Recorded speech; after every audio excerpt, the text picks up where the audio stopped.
প্রত্যেক প্রাণীরই মৃত্যুর স্বাদ গ্রহণ করতেই হবে। যার জন্ম আছে তাকে মৃত্যুবরণ করতেই হবে। এই দুনিয়াতে চিরস্থায়ীভাবে থাকার কোনো উপায় নাই। 2 দিনের এই দুনিয়াতে আমরা লোভ লালসায় ব্যস্ত, কখনো মৃত্যুর কথা ভাবেই না।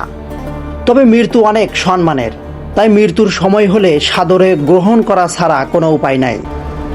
কথায় আছে আজকে মরলে কাল 2 দিন। তাও আমরা এই দুনিয়ার মোহে বিভিন্ন বড়াই করে চলি। একমাত্র আল্লাহর হুকুম ছাড়া এই দুনিয়াতে কেউ 1 সেকেন্ড আগেও আসবে না, 1 সেকেন্ড পরেও দুনিয়া ছেড়ে চলে যাবে না। সব কিছু মহান আল্লাহর নির্ধারিত সময়েই হবে। আমরা ভিডিওতে দেখতে পাচ্ছি কবর পানির মধ্যে ভাসছে, চারদিকে থই থই পানি, কিন্তু কবরের ভিতরে যে ব্যক্তি আছে তার কোনো ক্ষমতা নাই পানি সরানো বা কিনারে গিয়ে ঠাঁই নেওয়া।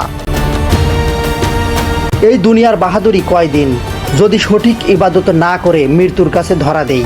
এসব দেখে আমাদের উচিত শিক্ষা গ্রহণ করা এবং ঘন ঘন তওবা করা। আল্লাহ পাক উত্তম পরিকল্পনাকারী। তিনি যা কিছু করেন সব কিছু বান্দার ভালোর জন্য করেন। আল্লাহ হাফেজ।